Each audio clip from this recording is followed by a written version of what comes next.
નખત્રાણા તાલુકામાં નિરોણા જિલ્લા પંચાયત સીટ ઉપર કોંગ્રેસના ઉમેદવાર રાજેશભાઈ મમુભાઈ આહિરનો વિજય થતાં આનંદનો માહોલ જોવા મળ્યો હતો। આ પ્રસંગે ભવ્ય વિજય રેલીનું આયોજન કરવામાં આવ્યું હતું।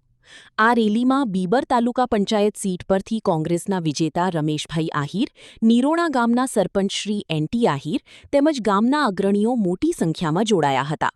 ઉપરાંત કોંગ્રેસના નેતા પ્રેમસિંહભાઈ અને આજુબાજુના ગામોના અગ્રણીઓ તથા કાર્યકર્તાઓ પણ ઉત્સાહપૂર્વક હાજર રહ્યા હતા। રેલી દરમિયાન કોંગ્રેસના કાર્યકર્તાઓએ જીતનો જશ્ન મનાવ્યો હતો અને વિજેતા ઉમેદવારોને શુભેચ્છાઓ પાઠવી હતી। સમગ્ર કોંગ્રેસની ભવ્ય જીત ખુશાલી પ્રસંગે શું થશે? નિરોણા જિલ્લા પંચાયતની 18 વર્ષની પબ્લિકે કોંગ્રેસને જીત અપાવી છે, કોંગ્રેસમાં વિશ્વાસ મૂક્યો છે। એના બદલ હું તમામે વર્ણની નિરોણા જિલ્લા પંચાયતના તમામે વર્ણના લોકોનો ખૂબ ખૂબ આભાર વ્યક્ત કરું છું અને એ લોકોએ કોંગ્રેસમાં જે વિશ્વાસ મૂક્યો છે એને સાર્થક કરવાનો હું પૂરેપૂરા પ્રયત્ન કરીશ અને જે લોક ઉપયોગી કાર્ય હશે એને કરવા માટે હું સતત પ્રયત્નશીલ રહીશ।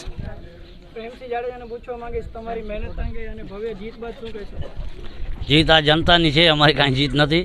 જનતાએ મેન્ડેટ આપ્યો છે, એનો જે કામકાજ હશે એ બધું અમે કરશું। નિરોણાના સરપંચશ્રીને પૂછવા માંગીશ કે પરિવર્તનની જે લહેર નિરોણામાં જોવા મળી છે તે અંગે શું કહેશો?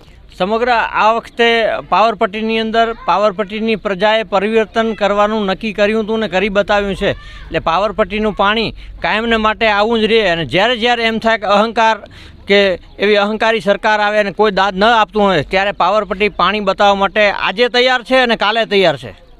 અને લોકલાડીલા સૌથી હું છેલ્લે રમેશભાઈને હું પૂછવા માંગીશ કે તમે શું કહેશો ભવ્ય જીત બાદ? કારણ કે આમાં પક્ષ નહીં પણ જે ઉમેદવાર છે એને જોઈને જે વોટ મળ્યા છે, શું કહેશો રમેશભાઈ? આ જીત આખા વિસ્તારની છે, લોકોની છે। સતત લોકો વચ્ચે અમે રહેવાવાળા માણસો છીએ।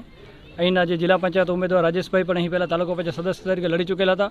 એમના પર પણ લોકોએ વિશ્વાસ મૂક્યો છે અને મારા ઉપર પણ મૂક્યો છે। એ બદલ હું તમામ જનતાનો આભાર માનું છું।